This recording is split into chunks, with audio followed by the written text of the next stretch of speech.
All right, so there's a one-page handout. It's a Z transformation table, and that table actually you'll be able to bring it with yourself to the midterm, okay, and maybe to the final too. Okay.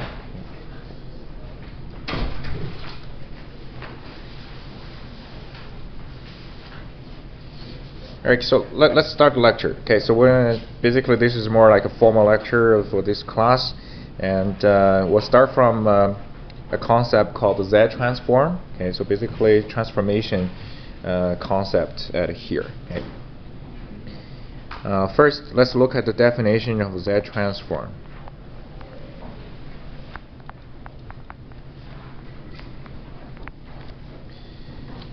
And in the past, you have learned different type of transformation, but there's one form that you have learned in the second year, also in your third year control course, is called the Laplace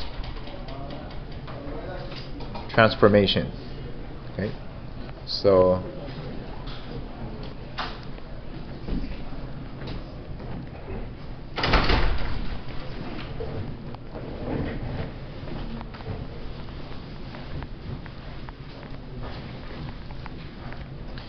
Laplace transformation basically meaning you apply some kind of transformation operation to a continuous signal, and your formula for the transformation is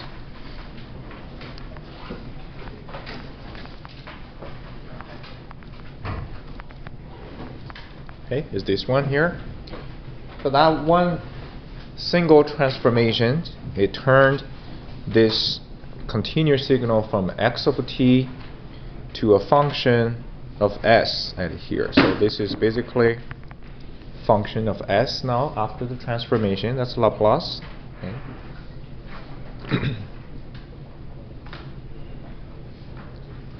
And this is sometimes we call it one-sided transformation, because it only starts from 0 to infinite. So transformation idea is you wanted to study the same thing from a different perspective, right? Yeah, that's what transformation is all about.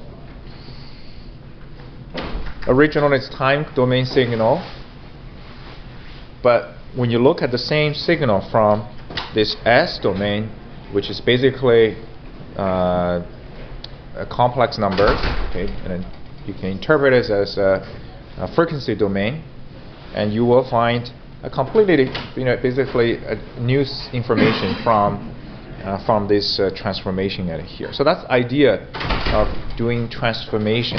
Okay. Yeah. Okay.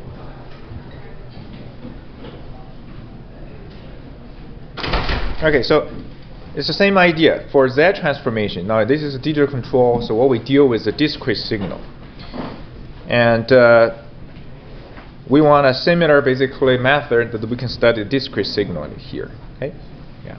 So this is basically what we're trying to look at here is I'll look at this. What's the Z transform for a time function?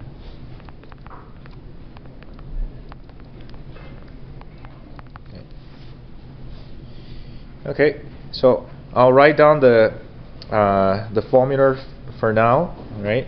And then we'll look at it more closely at here.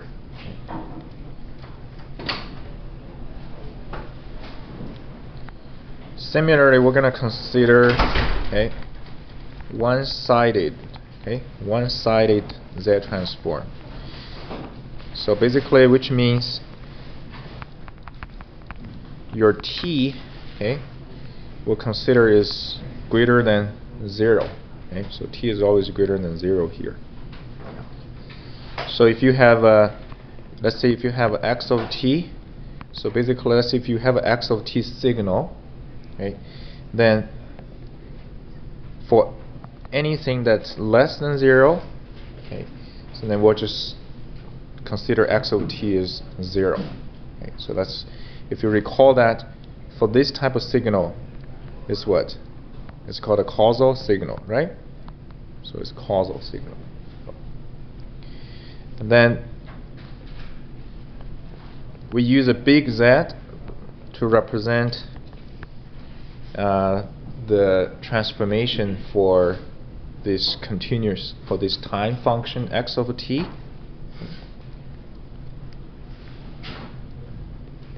Okay. So when you write this big Z in front of this x of t at here, so what it really means is, okay, you're actually not directly operating on this x of t. So, for example, right, we have a x of t, let's see, like this. Okay, so here's your x of t. Okay. For Laplace transform, you directly operate on this x of t. Okay, so no other intermediate operation, directly operating this, right?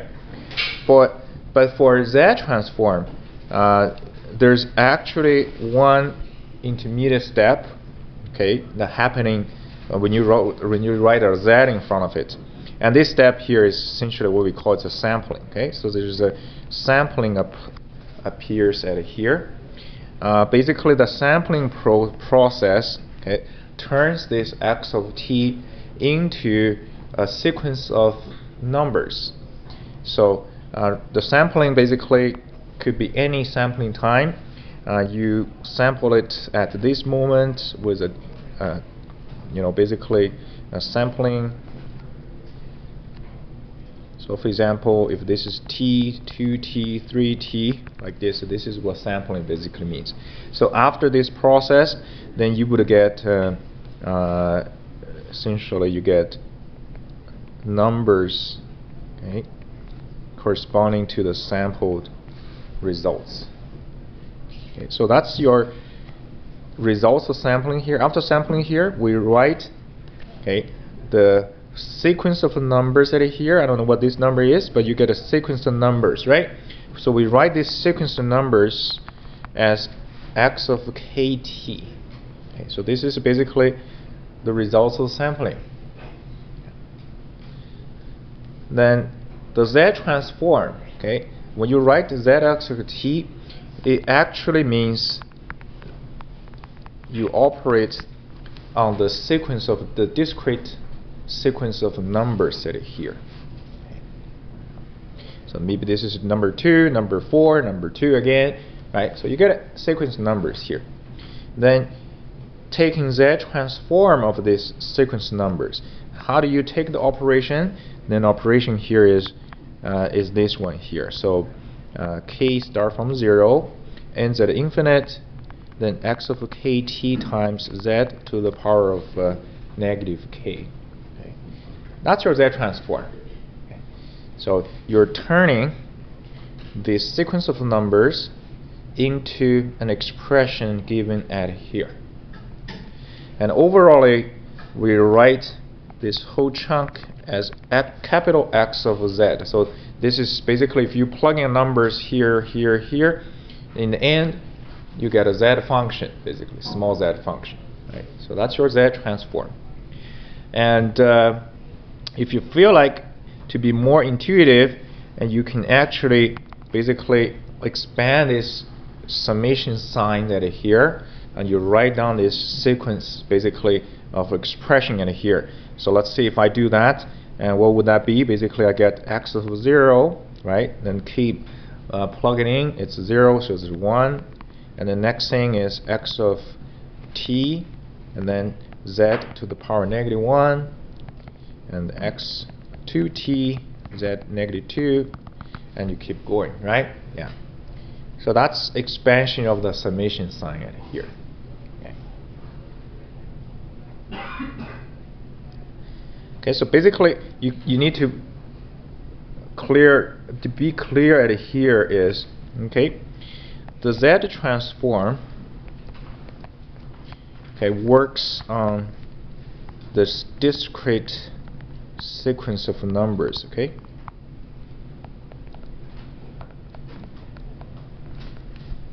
And where these numbers from?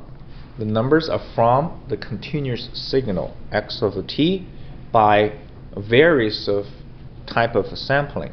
So you can sample it at 1 second, 2 seconds, who knows, right? But at different sampling time, will give you a different sequence of numbers, and that different sequence of numbers will eventually give you, okay, a different basically Z transform, right? Okay, but in terms of writing it here, this is equivalent. Okay, so you're taking Z transform of this guy, it's equivalent to taking Z transform of this sequence number after sampling with the proper operations of Z transform listed here. Okay, yeah. Okay. Now, if you look at this sequence of numbers here, let's take a second look at this one here. This operation is actually much more, I think, easy to be accepted than this integral. So when you look at integral, it's hard to imagine, okay, what is going on behind this integral operation here, and especially this exponential thing, right? But this one here is actually not bad, because you look at the operation, there's a whole bunch of power series, right? In terms of the Z, it goes from Z to the power 0 to -1, -2 to -k. And the coefficients, right? The coefficients for this power series are essentially what? The sequence from the numbers from the sequence set here, right? So that coefficient essentially is from the sequence of number, okay? So these coefficients, and they are from this sequence of numbers or discrete numbers. Okay. And that's basically the essential information in this Z transform at here, right? Okay, so you plug in the coefficients over here, you get your Z transform, right? Okay, so that's as simple as that.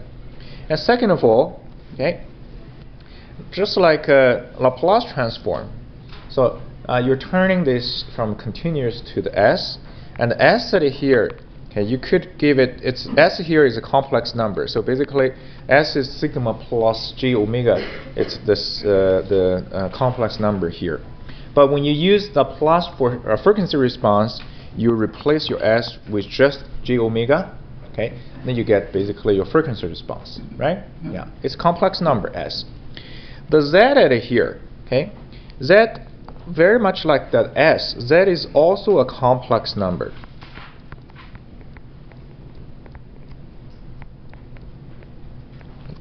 So Z itself is also a complex number. So when you write a complex number, you can either write it as a real plus imaginary, or you can write it as its magnitude or an argument, right? So you can also write it as R times e to the power j omega. So just you need to basically understand now, you're taking a Z transform, that's how you take it, and the Z itself is a complex number which involve this omega, which is a frequency concept here, right? So this is very much like a Laplace now. So you're turning basically this discrete sequence of number into a frequency domain, right? Using the Z transformation. Okay, yeah. A very special case. Let's say if we set this R equal to 1, okay, we set R equal to 1, okay, then the Z will basically just become e to the power of j omega, okay, and then if you look at the Z transform, right, replace the Z with e to the power j omega, and then what we're gonna get, that summation will become k from 0 to infinite, and the x of k, okay, and e to the power of negative j omega k. So that Z transform will become this expression at here, okay, this expression. And this expression, it's purely a function of omega. So you can literally just write x of omega as, right, as a symbol wise. And for electrical student, when you look at this expression in here, that should remind you a concept. I'm not sure if you remember. What is it? This is a formula for what? Exactly, right? For the discrete Fourier transform. Okay? So this is basically discrete Fourier transform formula. Okay? So there's interconnections at here. Okay? There's interconnections at here. Okay. Now, another thing I wanted to bring in here is, so if you look at the writing, I write x of k. Now, instead of writing x of kt, right? Yeah. Now, what's the difference? There's a very subtle concept at here. You need to be aware, right, or be careful. So let's look at the writing here. I write x of kt, and basically, what this x of kt means, it comes from the sampling of this, right? So this is the value here, okay, at basically different sampling time, okay? Yeah. However, right, now, if somebody, right, instead of present you with this diagram, say x of kt at this moment, somebody could present you with, I'll give you a sequence of numbers, let's say 1, 4, 6, 8, like this, right? Yeah, somebody could give you just simply this sequence of numbers. And maybe this is maybe 1, 4, 6, 8, like this, right? Maybe it is like that. So you see the difference presenting these sequence numbers here, right? One is presented to you with this, and the other is presented to you with this, right? Yeah. What's the feeling of the difference at here? Which one has more information? Maybe let's put it this way. This one has more information, right? However, but in terms of the Z transform, does it matter which way you present it? It doesn't, isn't it, right? You look at the Z transform, all you need is what? It's just a number, right? It's just a number. So it's just a sequence of a number here. The Z transform doesn't care what? The sampling information, right? The Z transform doesn't care the sampling information, okay? It only cares what the value is at this sampling moment, okay? Yeah. But as a user or as a designer, now, of course, one very important information is which one? Is the sampling information. And you wanted to know, okay, so how that thing is spaced out, but not necessarily for the Z transform. But actually, on the other end, you may not have you may not have the information of this sampling time. So I might just give you, let's say, you were given these sequence numbers here. So when you have this sequence number, then by no means that you will know that where these sequence numbers are from. Is that clear? Right? Yeah. So basically means this could be from all different type of sources, right? Yeah, by a different type of samplings. Okay? Yeah. So that's the subtle difference at here, right? Yeah. So sometimes our brain always works with basically continuous signal. But here, you're working with a discrete signal. So sometimes you try to relate this discrete signal to the continuous world. This connection may not necessarily exist. Okay, so you probably cannot establish that connection. But that's okay, right? Just be clear that what you're working with. So for Z transform, this is what Z transform is working with, right? Okay. Okay. Now, I follow the similar path. Whenever you learn a new type of transformation, then we take a look at examples of transformation for a typical signal. Okay, and that's basically some of the results that in the handout that you have over there. Okay, for very simple signals, what are the basically Z transform? So we'll look at basically examples of a Z transform of typical functions. Okay. I don't need to present you with all different type of signals. I'll present you with very typical ones that are here. Okay. Yeah. Basically, what I presented here are the results that are given to you in the handouts. Okay, so let's look at the first one, unit step function. Okay, and we have seen this so many times especially in control system design, you wanted to use a unit step function as input, typical input, to check the performance of the system output, right? Yeah. Unit step input, the definition of itself in a continuous format, okay? We usually use u of t to represent this unit step input. It meaning it's 1 when t is greater than 0, and 0 when t is less than 0. Okay, so that's your unit step input. Okay, and we're interested basically what will be the z transform of this unit step function. Okay, so that's basically the idea. I'll draw this unit signal at here. Okay, so this is your unit step function. Okay, 1 at here. This is u of t. Yeah.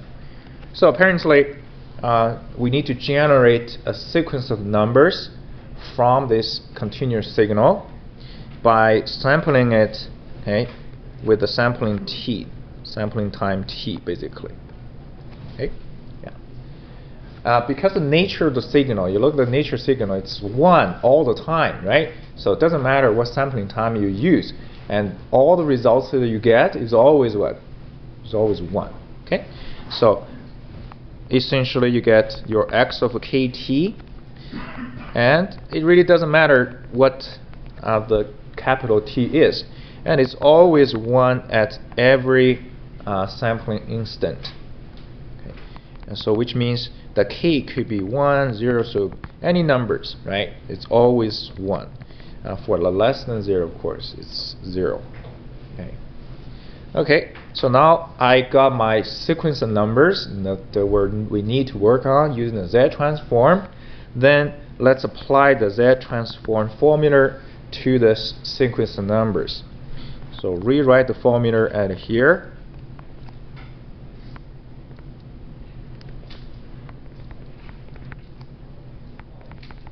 Okay, rewrite the formula and replace this x of k with the results of here with the sequence number, and it's always 1. Okay, so that's simple. So replace x of k with 1, and then that power series is basically 1 plus z to the power -1, -2, -3, like this, right? So that's your x of z. That's your Z transform. Okay. This is the Z transform for the unit step function. But we don't stop here. You know, this is not a generally beautiful expression that we should expect, because it's an infinite number of series set here, right? Yeah. So fortunately, okay, this series do converge, and it converges to a single expression. And it actually we can do this way here. So I'll just quickly show you. Let's say if this is expression number 1, and I can multiply this expression number 1 with z to the power -1.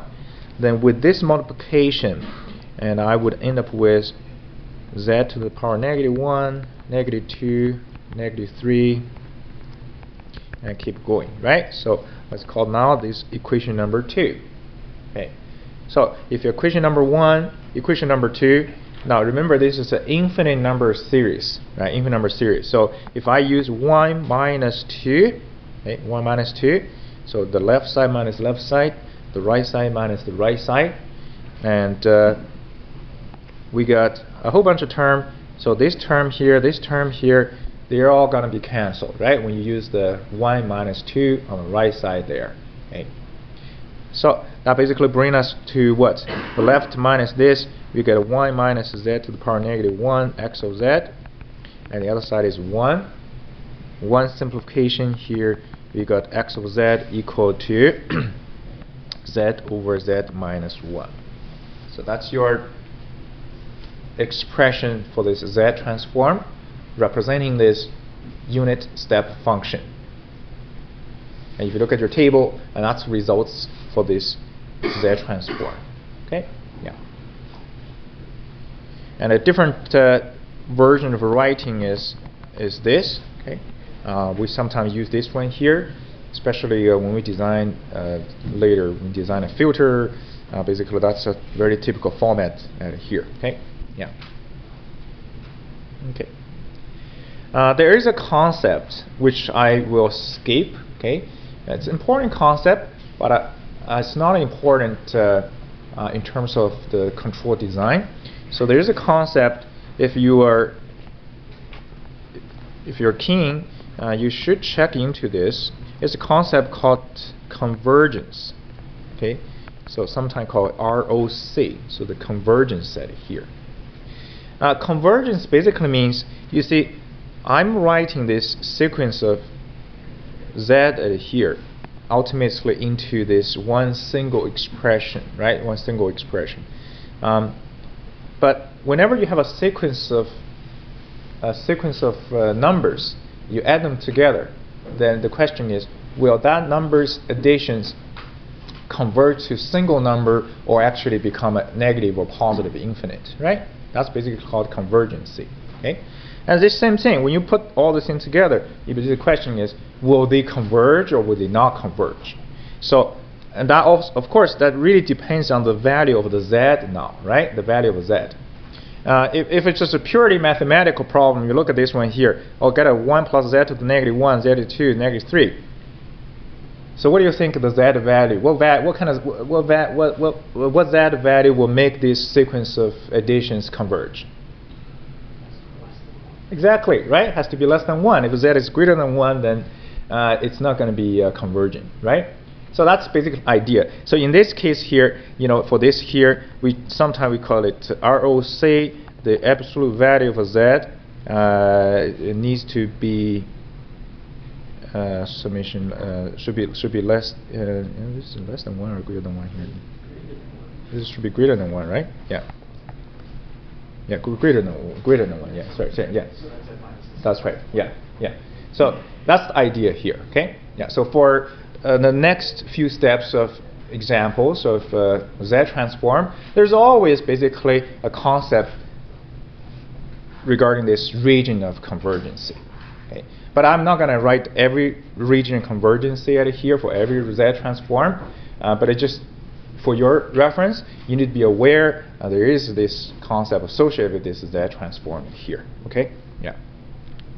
Okay, so that's your first one, unit step here. So let's look at the second one here called Kronecker delta.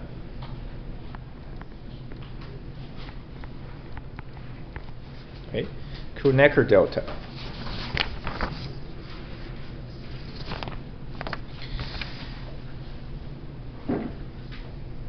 So first of all, I'll write down the definition for Kronecker delta. But before I write down the Kronecker delta here, there's another one, and actually it's called, it's a different name. Okay, there's another one called Dirac delta.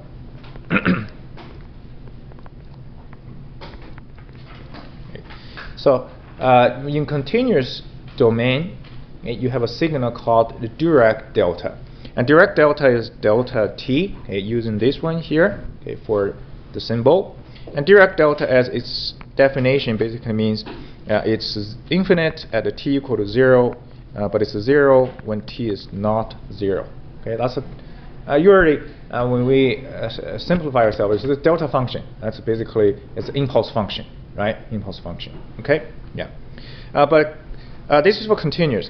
But for Kronecker delta, okay, it's actually slightly different. Okay, the Kronecker delta is for discrete or domains only. It doesn't really come from the sampling of the Dirac delta. Okay, so it's not a sampling of this function here. The delta k at here is 1 when k is 0, and the 0 when k is not 0. Okay, yeah, that's Kronecker delta. There's this. Remember this. Just be aware. This the naming wise. Okay, it's actually not the same thing. Okay. Okay.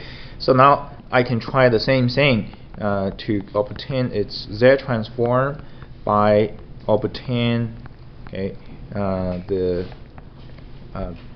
Z transform using this formula for Z transform. Okay, So plug it into the formula, right? Plug it into the formula here. So plug into the formula here. You know that this delta k is 1 only at k equal to 0, and other than that it's all 0. So that basically means your only term that is left at here is what? When k equal to 0. So when k equal to 0, that's z to the power 0 is 1. So your only value left with just 1, right? Okay. If you look at the table, that's what the Z transform Kronecker delta. So just be careful that this one here, it's not sampling of the direct delta at here. Okay. Yeah. So that's why actually, if you look at the table.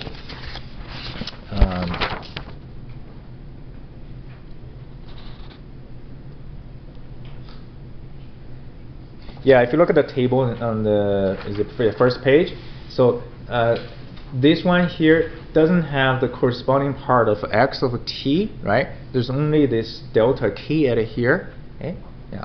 So that's the difference at here, huh? Yeah. But you see the unit step function, you do have basically u of t at here, right? Okay, that's just a subtle difference. Okay, so let's look at another one here. Let's call it, let's say, unit ramp function. Okay, unit ramp function. X of t, okay, in the time domain, so basically it's equal to t, otherwise it's less than 0. So as 0, it's a causal signal. Causal. Then you can try to sample this one to obtain a sequence of numbers. Sample it at a different sampling time is fine using a capital T, but you get an overall expression for the sampled value is kt, and k equal to 0, 1, 2, like this. Okay, yeah. Discrete sequence of numbers. Okay. Then we apply this sequence of numbers, okay, into the formula for the Z transform.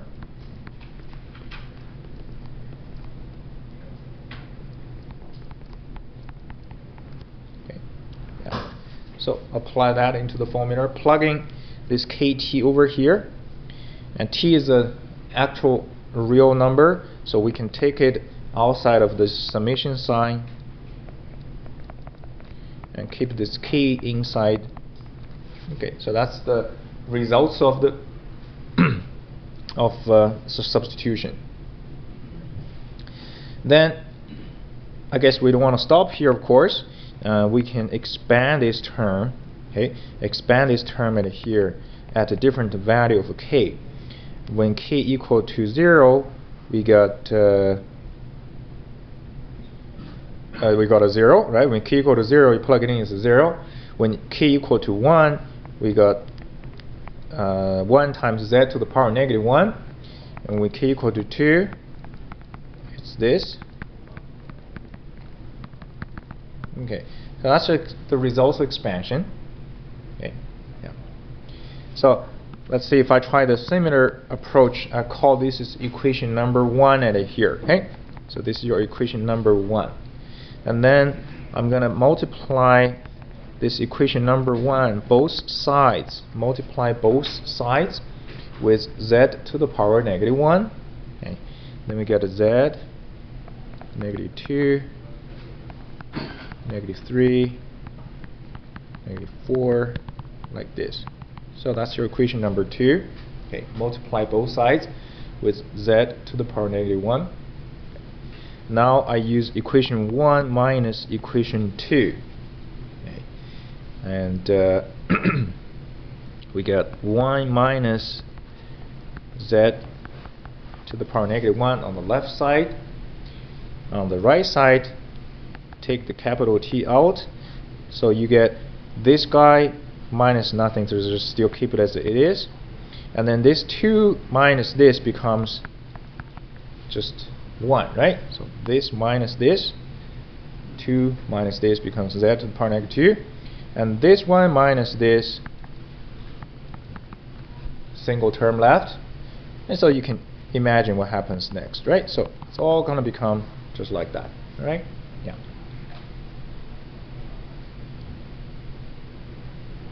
Is that good? Okay. So now if you look at what's inside the bracket, this is actually the same expression that we have just worked on over where?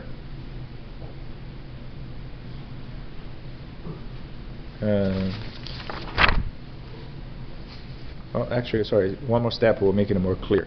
So I'm going to take a common factor z to the power -1 out of the bracket. So it'll become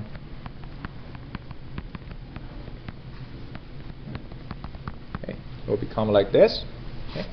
Yeah. Now this is much clearer now. So what's in the bracket is what? What's inside the bracket is actually unit step functions that transform. Excellent. So that gives me the results just z over z minus 1, right? At this. Okay. So now you can simplify this thing to get an expression for x of z. So divide this 1 minus z to the power -1 by both sides, and write everything consistently. You'll be able to get an expression which is this. So x of z equal tz over z minus 1 to the power 2. That's unit step functions z transform. Okay.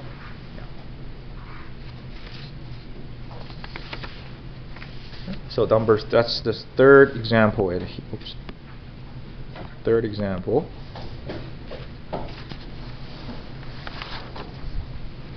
Okay, so let's take a look at one more example here. Okay, a few more actually. Now, for the fourth one here, all we are having this one here, is a sequence of numbers. It's hard to say where this is from, but this sequence number does have an expression for it. So it's a to the power of k, and it's more like an exponential type of sequence of numbers here. So if a here, we don't know what it is. You plug in any a numbers, then to the power of k at each moment, and you get a number here, basically. So we wanted to derive what the z transform for this sequence number at here. For this sequence number. So let's plug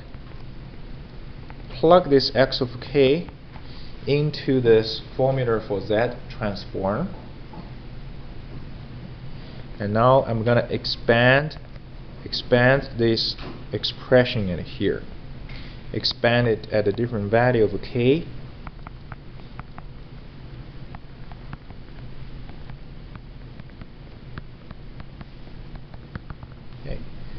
So now you get this expression.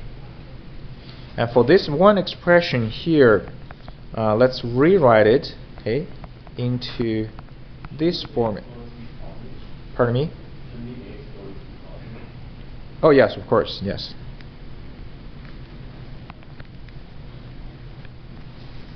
Yeah, good point. So a to the power 1 to 2 is 3. And now I'm going to group each term, Group each term into single term to the power, like that type of format. So this one here will become a to the power -1 times z overall to the power -1, and same thing.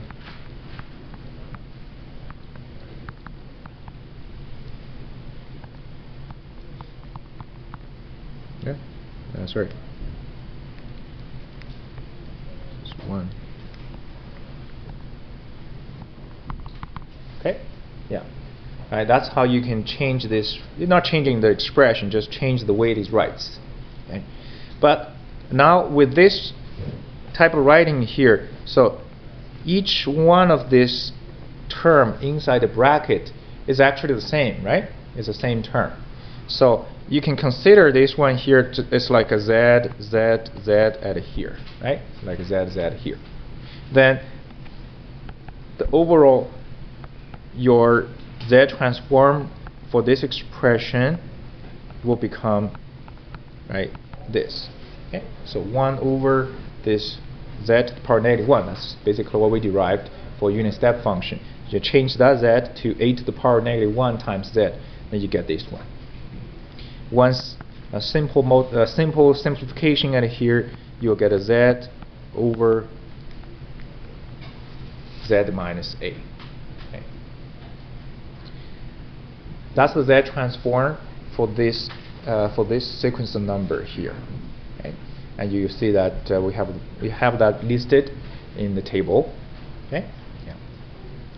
Yeah. You'll see why this one here is actually quite a useful transformation that you will use for simplifying any other simplifications here. Okay?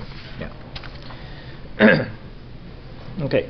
Now, the next one, okay, will be quite closely related to this number 4 example. This one here is the typical exponential function. Okay, e to the power negative at. So again, we will use causal signal, okay, for this exponential one. So that's a causal signal writing, and we're going to sample this exponential signal and replace this t with kt, k capital T, okay.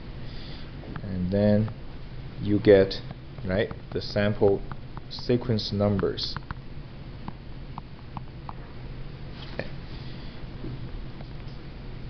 So now let's apply this one here to the Laplace to the Z transformation. Okay.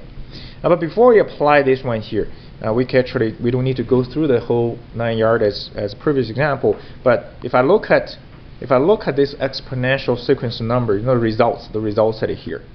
So that negative a kt. Okay. So this one here. Okay. So technically, I can rewrite it with this, right? So basically, I can rewrite it with this using the fundamental property of the exponential function, right? Yeah. So then, when you rewrite this one here, then you can see that inside this bracket, right? Inside this bracket here, a is any arbitrary number that will be given, right? And capital T is the sum of the time that you picked. So you plug in this a capital T. So what's inside bracket is actually a real number, isn't it, right? So basically, this is essentially in the format of what? A to the power of k, isn't it, right? This is in the format of a to the power of k here, okay? Which is the same format like number 4, okay? Yeah. And this a here is e to the power of negative at. So if I wanted to have the Z transform for this sequence number, so all we need to do is we need to replace this a at here with e to the power negative at. Okay, that's all we need to do. So replace that a with e to the power negative at. Good? Yeah. So this one basically also tells you a sort of information. Sometimes all you have is it's a to the power of k. That's a discrete signal here. And where is this from? It could be very well from sampling an exponential function like this one. Okay, that's basically what it means. Okay. And now with the 4 and 5, we actually will be able to tackle a most common type of a signal, which is a sinusoidal signal. So sine or cosine at here. Okay? So let's look at this one. So here's a sinusoidal signal. So sine omega t. And as usual, okay, I'll call this is a causal signal So I can write the causal signal as, basically I write it like this way. So t like this and 0 like this. So this is one way of writing. Or the other way of writing it is what? You can just use sine omega t times a unit step function, right? So that'll give you a causal signal. Okay? Yeah. Same thing. So now we're gonna try to obtain this Laplace transform, Z transform for this particular one right here. Okay? Yeah, this particular one. Plug in the t with the kt, you get your sampling, but we actually can approach this just slightly, just directly here. Sine omega t. Okay? Yeah, I want to recycle the results from 4 and 5. All right? Yeah. For sine omega t, you have this so-called actually Euler's formula, if you recall. Okay? You can rewrite the sine omega t using the complex number. Okay? So I think it's called Euler's formula. Similar to the cosine omega t there, right? Yeah. So 1 over 2j. J is the complex unit number, and then e to the power j omega t minus e to the power negative j omega t. Okay? Yeah. So now, if I'm going to take Z transform of sine omega t, okay? Yeah. If I'm going to take Z transform sine omega t, then we're basically taking Z transform of the right side, okay, which has two exponential function, okay, e to the power j omega t and e to the power of the negative j omega t. Okay. And Z transform, the operator is a linear operator, so any constant you can take it outside it, and you got two components. Then you can take each one of them separately, and then you add them together. That's fine. So that you get, okay.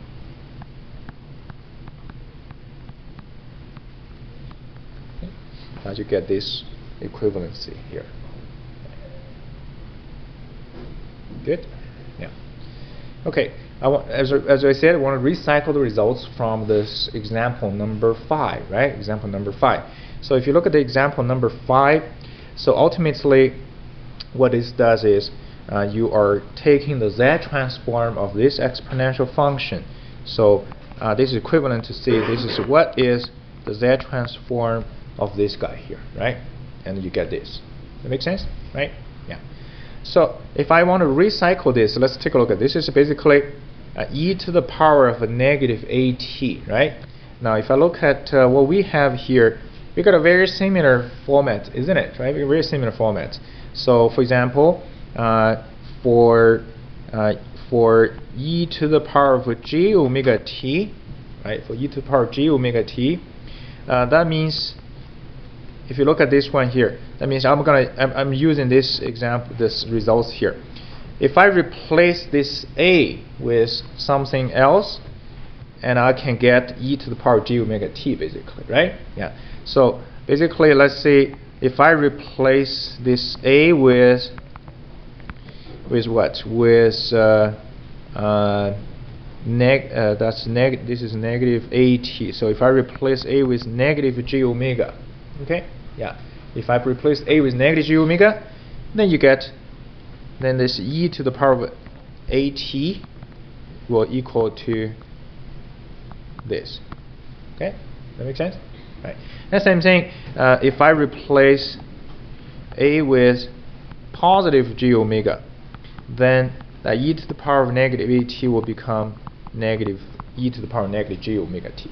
Okay? Yeah. So now, if you think about it, I can basically recycle the results from the example number 5 now, right? From example number 5, e to the power of j omega t is replace a with negative j omega. So you look at these results here. Replace the a with negative j omega. Okay. So what do we get? So 1 over 2j. Okay. And this guy here should be z over z minus the first one, e. Replace the a with here, so I get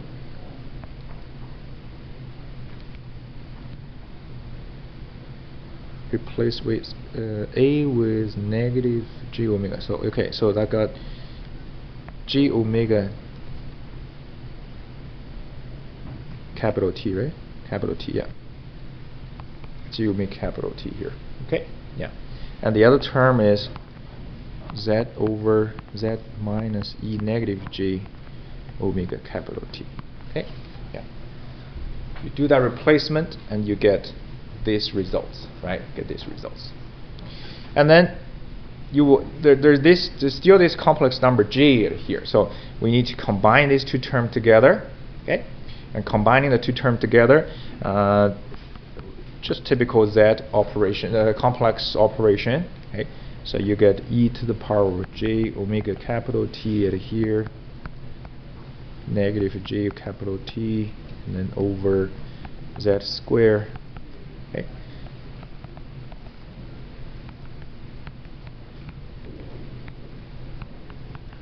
Okay. So you get a whole bunch of this here. Okay. Yeah. Okay, that's still not quite done yet. So you actually will make use of. Did I miss the z here? Actually, I missed the z. There's a z here. Yeah. So for this term here, for this term,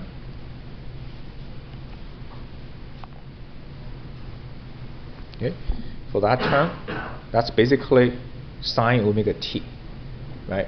And this term at here, and that's actually basically 2 cosine omega t. Okay, yeah. So this is 2 cosine omega t, and this is sine omega t. Okay, capital T. Yeah. So you basically you got rid of all of these j terms, right? And there's no j left here. You can simplify this, which end up with z times sine omega t over z square minus 2 cosine omega t times z plus 1. Okay. Yeah, so this kind of detail I don't think I will require you to derive in the exam, but this just show you how the results in the table.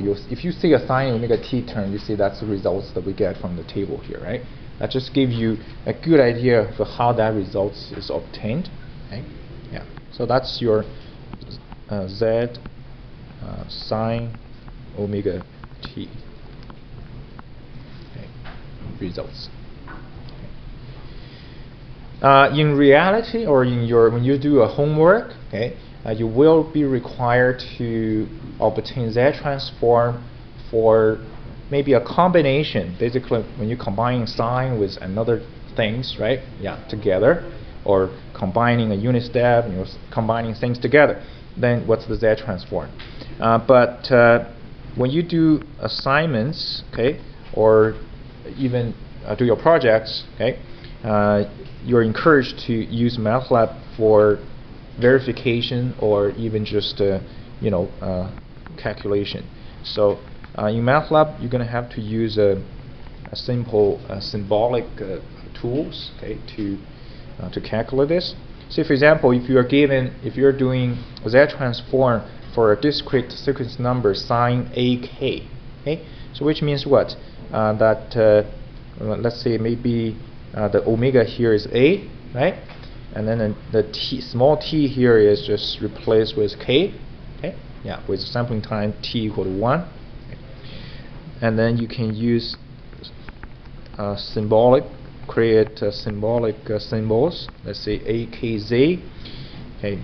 And then this f, okay, is a times k, okay? So this is in MATLAB you have to use a times k.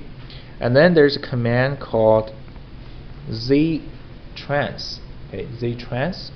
So the z trans, plugging the f and plugging a symbol z, and it'll spit out an expression in Z.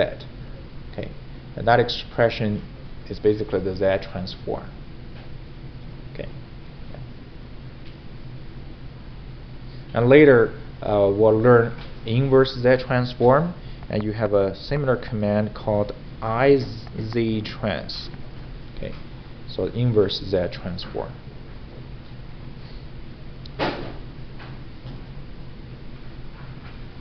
Good? Yeah. MATLAB, sometimes you just have to be very careful. Sometimes it has some numerical inaccuracies. So you may end up saying, some term is 0, but then you actually end up saying something times 10 to the power of negative 14. Right? Yeah, sometimes you see that.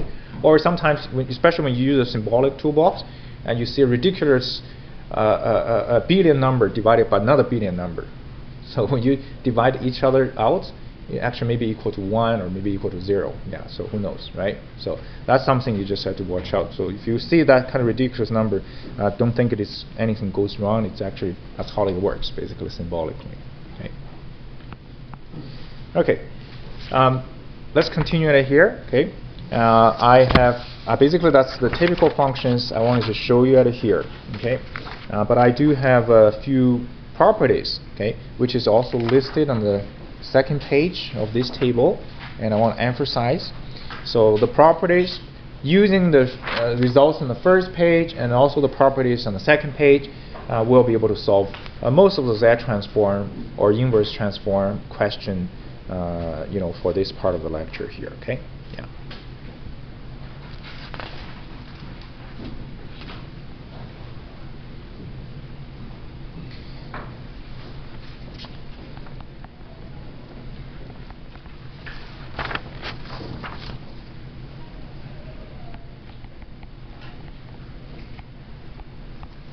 So properties of Z transform. Now some properties are very simple. For example, the first one here, if you transforming a constant times a sequence of numbers, okay, and that constant can be taken out. Okay, so linear property basically. It's a linear system. Okay, you can take out this A out of it, and then of course the results is capital X of capital X of Z. Right. So all you need to do is just times the A, and it's to become these things here. Okay. Yeah.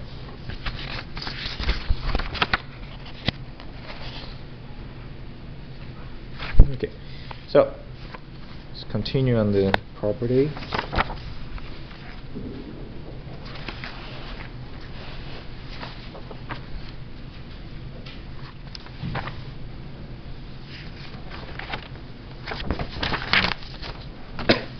Okay, so this property is, I think it's quite useful property. I think you should try to memorize this property all the time. Okay, this one here, I call it shifting theorem or real translation.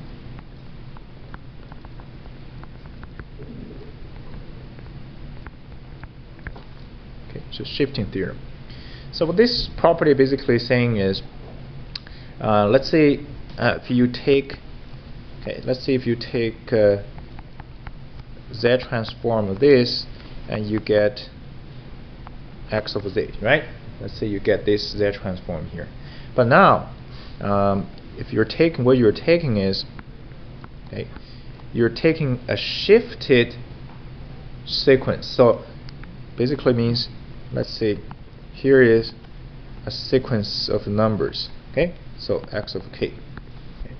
So now we are going to shift the whole sequence, okay, to the right by n steps, okay, and to the right by n steps here. Okay, so you get basically like this, right? So basically same sequence, but then you pushed, okay, pushed back by instant numbers here. So now you get Z X of, so that K here, so let's get rid of the capital T, so K minus N here, K minus N. Now remember what we are dealing with, okay, is a causal signal. So we always deal with causal signal over here. So it's like over here, basically, it's like you have a unit step function multiplied here. So same thing, if the unit step function will also be delayed by n steps at here. Okay, yeah. So that writing wise, it's just like that. Okay. The results, okay, for this transformation, which is basically the shifting theorem, okay, then you get z, small z to the power of negative n and time capital X of z, okay, time capital X z. So that's shifting. If you shift by n steps, the corresponding z transform showing with this z to the power negative n. And that's why, you know, basically, let's say if n equal to 1, right? That's if n equal to 1, you get z to the power negative 1, capital X z. So the z to the power negative something representing basically the number of delays. Okay, so that's often in time the easiest way to get that understanding what the z to the power negative 1 means at here. Okay. This is your positive basically delay at here. Now, however, there's also similar shifting theorem, but this one here works on k plus n at here. Okay, works on k plus n.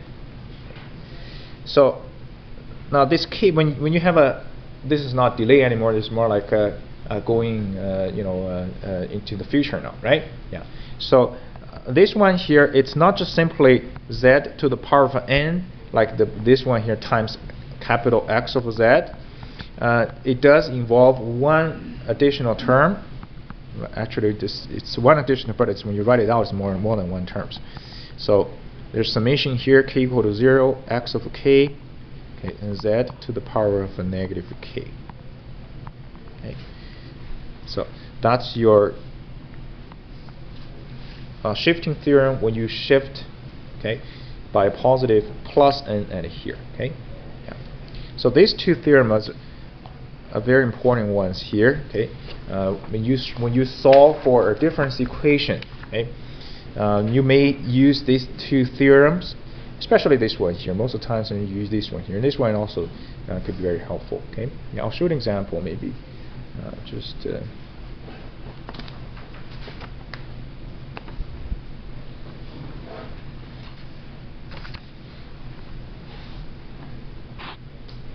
Yeah, so for example, I'll show you an example right here, okay? Yeah.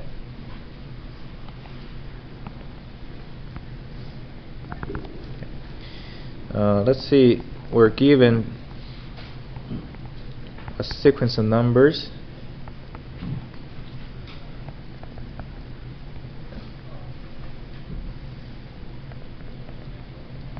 Okay. At y of k equal to summation signs h equal to 0 to k and x of h. Okay, x of h here.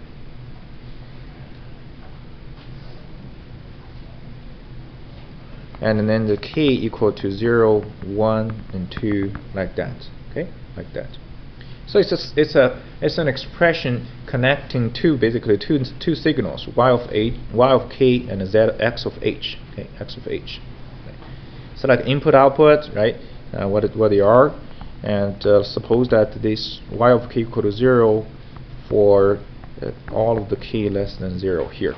Okay, so we wanted to obtain an expression, okay, z transform for y of z, okay, for this one. Okay, so let's see, from the original given condition, this is your original given condition here, and we can write it out. Okay, so expand this term. Let's expand this term here. So let's see what we get. We get basically when h equal to 0, you get x of 0.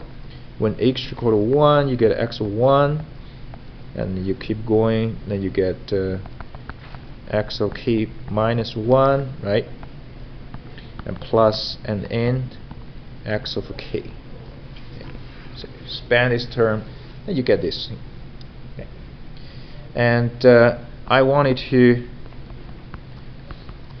obtain a Z transform, right? But not quite yet. So, but we can use the same expression and write down a similar one for y of k minus 1, right? Y of k minus 1. So that's actually not bad.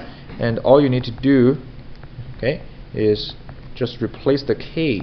So basically, up to maximum k minus 1 now, okay, for this expression. Okay. So then I look at this two. I can use this equation 1 and minus this equation number 2, and we get y of k minus y of k minus 1, and that equal to, so when you use this minus this, and all of the term, right, over here, they all cancelled, right? They all cancelled. You're left with just x of k here. Yeah. Okay. Yeah. So now, let's say I'm going to take the Z transform of both sides of this expression. Okay. Take Z transform both sides. Okay. And this is where you would be able to use the property now. The first one, Z transform, is y of z. The second one, Z transform, is z to the power negative 1 times y of z, and then equal to x of z. Okay. So a little bit of simplification, you get y of z equal to 1 over 1 to minus z to the power negative 1 times x of z. So you actually got, in this case, later we'll call it, this is basically got a pulse transfer function between this x of z and y of z and here. Okay. Yeah. So this transfer function is this guy, right? Yeah. Okay. So that's a very simple application of one of the shifting theorem. Shifting theorem.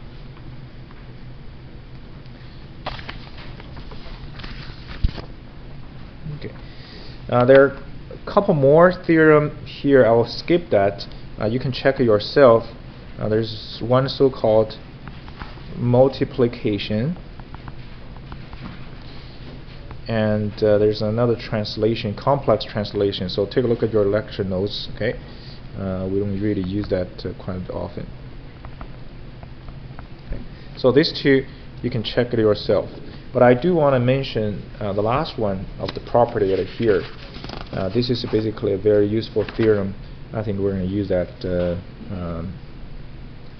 later in the class. Okay. So this one here is called initial value theorem. Okay. And then its corresponding part is so-called what? The final value theorem. Okay. So initial value theorem and final value theorem. There's the counterparts, right? Counterpart is the theorem in continuous theorem. You know, you have an initial value theorem for typical classical control system, same thing as final value theorem. So I'll write it down first, okay, and then you'll see the basically how that relates to the typical continuous system. Okay. If the limit x of z, okay, so when you let z go to infinite exist. Okay, if this one exists, then okay, we have our initial value theorem, which is basically this one. So you have, let's say you have an expression for the z transform x over z, and you wonder what is the initial value, right? Yeah. So all you need to do is you let the z go to infinite, and you got your initial value. Okay, that's basically what this means. For the continuous system, initial value theorem, when you use Laplace transform, it looks different. Okay, I'll just write it on here just to jog your mind. Let's say if you have your Laplace transform f of s from f of t, then you time this with s, and you let the s go to infinite, then you got your initial value theorem for Laplace transform, right? Okay. Final value theorem, okay, it basically means you want to know what the final value x infinite, or when k goes to infinite, right, for that sequence of numbers. Okay. So the theorem, final value theorem, basically says this: you take a limit for this expression. So you multiply basically your x of z with 1 minus z to the power negative 1. Okay. Then you let z approach to 1. Okay. You let z approach to 1. Okay. Yeah. And that's your final value theorem. And alternatively, if you look at this 1 minus z to the power negative 1, which is basically what? Z minus 1 over z, right? Yeah. So when you let the z go to 1, so that that numerator will become 1, right? So this is essentially equivalent to writing as z minus 1 times x over z. Okay, so same thing. Okay, so similarly, I'll write down for the Laplace one. If you have Laplace, if you recall that, okay, the s go to 0, okay, then you get your final value theorem for Laplace. Okay. Both of these are actually important ones here, because the reason why they're useful is when you design, let's say when you design a control, when you design something, okay, and when you did a transformation, so you wanted to verify whether you did it all right or not. So you can verify using some of the extreme values, which is initial value or final value. So that's the theorem here. You can use it to verify things. Yeah, come.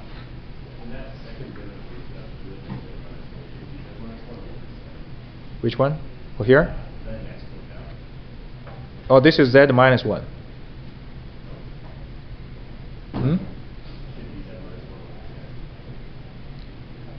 Yeah, should be z minus 1 over z, but z go to 1, so basically you let the z equal to 1, right? So that basically this is equivalent. You can get rid of the z at the bottom here, at the numerator here, right? So just write z minus 1. Yeah. Okay. So that's only going to have the non-zero value if x of z is infinite.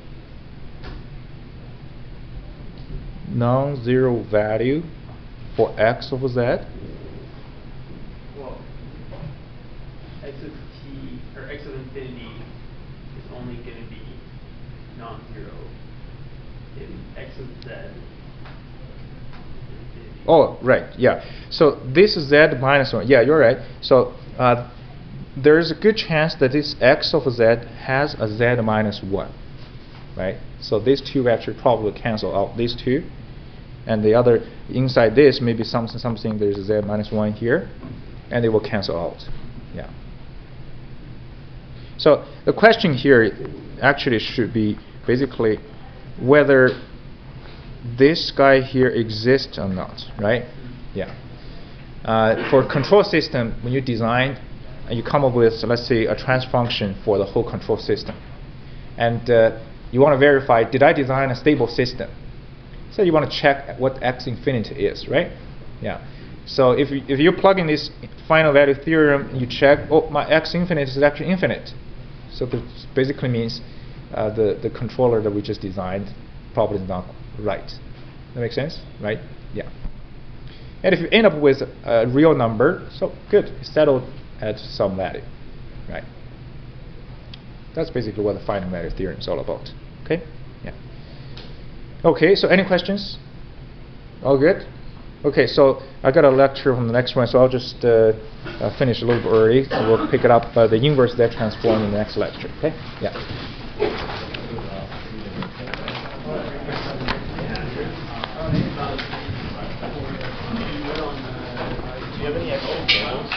Do we have any extra tables in the back? Okay, there's some. Yeah.